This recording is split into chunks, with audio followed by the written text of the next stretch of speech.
This morning we're going to talk with Beth Eckstein. She's the Center Director for the Center for Economic Education at East Carolina University. Beth, can you share with us about using children's books to teach economic concepts? Yes, Carolyn, thank you.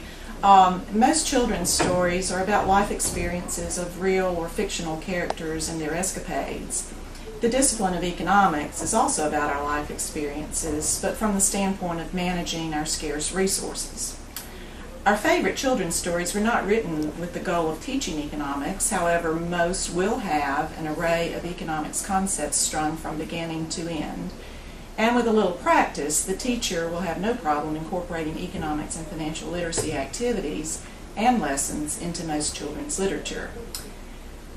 Tops and Bottoms is a favorite of mine because it is of high interest to the children while offering some very important lessons on the consequences of poor decision making.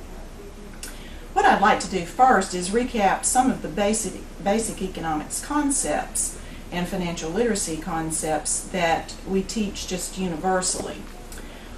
All resources, human, natural, and capital, are scarce. Whether we are efficient or wasteful, our decisions about their use will determine our fate. Producers combine resources into goods and services that satisfy the wants of consumers. The rewards from productive labor include income, which can be spent on goods and services, but a portion of income will be needed to pay taxes, and a portion should be set aside for future use. This could be in the form of either savings or investment. How income is divided between current and future consumption represents a trade-off. The opportunity cost of spending more now is that you have less to spend in the future. Also, spending less now means that you will have more to spend in the future. What I've done is just give a little narrative of the concepts, but maybe I should just list them separately. All resources, we're talking human, natural, and capital, are scarce. Scarcity is a big economics concept. Decision making is central to the theme of economics. We also teach young children about producers and consumers, goods and services, wants and needs too. Savings and investment and taxes are ways that we can use our money as well as spending, and so those are very important. Trade-off and opportunity cost are also two of our big economics concepts when working with children. Now, let's look at the book Tops and Bottoms and recap the story for us and how you could relate economic concepts to this book. Okay. Well, first, let me just give you a summary of the story.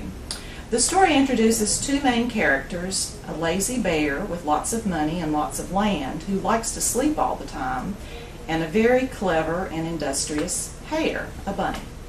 Bear inherited his wealth, so good decision-making cannot be credited for his position. Hare is a risk-taker and has lost all of his land and money in a risky deal with a tortoise. He and the missus have a lot of hungry little hares, so he cooks up a plan to partner with Bear to gain back some of his previous wealth. He approaches Bear about using his land to raise crops. Hare will do all the work, Bear can sleep. They'll split the harvest down the middle. Before the deal is struck, Hare asks Bear if he wants the tops or the bottoms. Bear chooses the tops and goes off to sleep. At harvest time, Hare delivers the tops of the crops, carrots, radishes, and beets, to Bear. Hare keeps the roots, that is to say, he keeps the carrots, the radishes, and the beets. Bear is furious and feels tricked. He demands that Hare redo the crops and this time give him the bottoms. Hare agrees, and when the crops are harvested, he delivers the roots of the lettuce, broccoli, and celery, and he keeps the tops. That is, he keeps the lettuce, broccoli, and celery. Bear really does feel cheated and demands compensation by having both tops and bottoms of a third crop. Hare agrees, and when harvest time rolls around, he delivers the roots and the tassels of corn stalks, and he keeps the middle, the ears of the corn. The only option left for Bear is to realize that he must do his own work in order to see any benefit from his productive land. He abandons his lazy habits of sleeping all day and gets to work on his land. Hare buys some of the land from Bear using the profits from the sale of the earlier crops. Eventually, they become very good friends, but never again business partners. Well, I can see why this book is a favorite of yours, with all the economic concepts clearly embedded the way you discussed it. But can you kind of give us a bridge for economics and financial literacy concepts in Tops and Bottoms? Okay, yes. Scarce productive resources, decision-making, consumer, producer, trade-off, and opportunity cost are all evidenced in this story. The teacher or facilitator's role is to spot these and begin discussions with the children. The book is wonderfully illustrated as well, and with most books, the pictures are rich with concepts. The main message of this story is that our decisions have consequences that impact our present as well as our future lives. Using the pictures of the story, the teacher can ask children to identify the various types of productive resources. The service provided to Bear is all of the work of the hare and his family. The goods provided to Hare are the edible crops at harvest time. The Hare family represented both consumers as well as producers.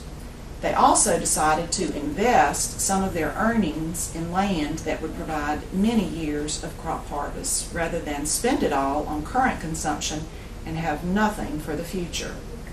This represents an excellent springboard for discussions about income, savings, and investment and the consequences of those decisions.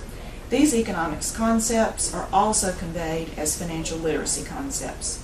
The importance of engaging young children in these discussions and their subsequent understanding of economic and financial decision-making cannot be overstated.